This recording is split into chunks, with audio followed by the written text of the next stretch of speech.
बड़े कमाल की बात कही है कि पानी पीने के लिए तुझे सर झुकाना ही पड़ेगा और ज्ञान पाने के लिए तुझे किसी गुरु के सामने गिड़गिड़ाना ही पड़ेगा। हेलो गाइस, मेरा नाम दुर्गेश मिश्रा है। अगर आप कुछ सुन रहे हैं तो मुझे सुन रहे हैं। मैं आपके लिए आज एक छोटी सी कहानी लेकर आया हूँ। एक बार की बात है, एक बहुत बड़े फकीर, बहुत बड़े संत आदमी थे। वो किसी रास्ते से जा रहे थे, जंगल में रुके तो उस राज्य के राजा को पता चला कि हमारे जंगल में एक बहुत बड़े फकीर आए हुए हैं। तो राजा के मन में कुछ सवाल थे, कुछ पूछना चाहता था उनसे। तो वो अपनी मंडली के साथ वहाँ पहुँचा उस जंगल में और एक अपना डेरा बनाया, वहाँ पर बैठ गया। उसने सैनिकों को बाबा जी के पास भेजा कि जाओ बाबा जी को बुला ले आओ, मुझे कुछ उनसे सवाल पूछने हैं। तो वो जब सैनिक गए तो राजा के मन में ये जिज्ञासा थी कि अगर सैनिक जाएंगे और उस फकीर से बताएंगे कि राजा खुद तुमसे मिलने आया है तो खुशी से पागल हो जाएगा और एकदम खुशी के मारे सीधा सीधा चला आएगा। तो वो जब सैनिक उसके पास जाते हैं, बाबा जी के पास, तो बाबा जी एक गड्ढा खोद रहे थे,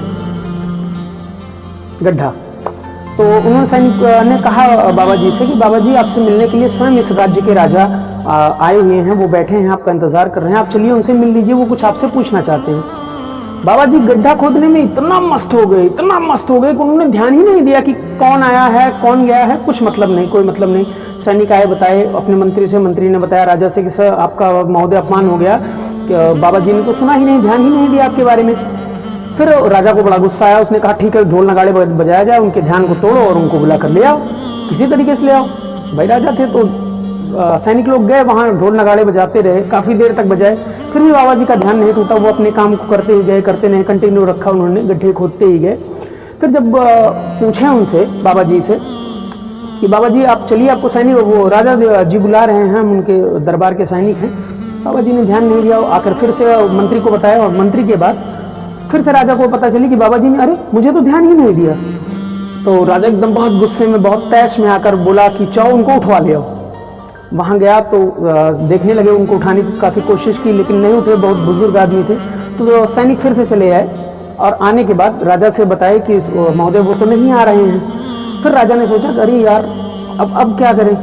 राजा दे, और क्योंकि काफ़ी दूर से चलकर आए हुए थे, शाम भी हो गई थी, बहुत थक गए थे, तो राजा विश्राम करने लगे। जब बाबा जी गड्ढा खोद के अपना काम खत्म करके जाने लगे तो उन्होंने देखा कि यहाँ पर छावनी बनी हुई है। तो वो राजा के पास खुद ही आए और बोले कि जी महाराज बताइए। तो राजा बड़ा गुस्से में था कि ये क्या हो रहा है। तो बाबा जी ने कहा कि महाराज आप शांत हो जाइए, मैं आपको जल पिला रहा हूँ। तो राजा और गुस्से में हो गया कि बताओ, मैं इतनी दूर से इससे मिलने आया हूँ और ये मुझे अब जल पिलाने की बात कर रहे हैं। राजा जी ने कहा कि मुझे कुछ आपसे सवाल पूछने थे, मैं इसके लिए अपनी राजधानी छोड़कर आपके पास आया था। मैंने सुना था कि आप बहुत बड़े फकीर आदमी हैं, बहुत बड़े बाबा आदमी हैं, संत आदमी हैं। तो बाबा जी ने कहा बाबा जी महाराज, जो मुझे ज्ञान आपको, जो आप मुझसे ज्ञान लेने के लिए यहाँ तक आए थे वो तो मैं ऑलरेडी आपको दे चुका हूँ। महाराज एकदम और डिस्टर्ब हो गए। महाराज ने पूछा कि यार ये क्या बात हुई, मेरी तो आपसे कोई बात ही नहीं हुई अभी तक। बाबा जी ने उनसे कहा कि महाराज जब मैं गड्ढा खोद रहा था, आपके सैनिक मेरे पास आए तो मैं अपने काम में इतना लीन हो गया था, इतना डीप चला गया था कि मुझे पता ही नहीं चला कि आपके सैनिक आए और उन्होंने मुझसे क्या कहा। जब आपने ढोल नगाड़े भेजे, जब आपने सैनिक को भेजा मुझे उठवाने के लिए, तब भी मुझे नहीं पता चला कि यहाँ पर कोई सैनिक आया है, वो मुझे उठा रहा है, मैं अपने काम में इतना लीन हो गया हूँ। फिर राजा की आंख खुली, राजा ने माफ़ी मांगा बाबा से और राजा अपनी राजधानी में चला गया और अपने काम को करने लगा।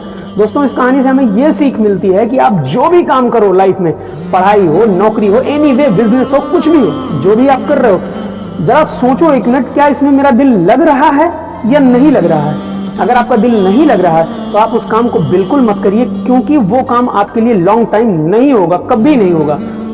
और अगर आपका काम वो दिल लग रहा है तो उसमें चाहे आपका प्रॉफिट हो या प्रॉफिट ना हो, लॉस हो या ना हो, वो काम अगर दिल से लग रहा है तो आज नहीं तो कल वो होगा जरूर। आप बस उस काम को विश्वास के साथ कंटिन्यूसली करते जाओ।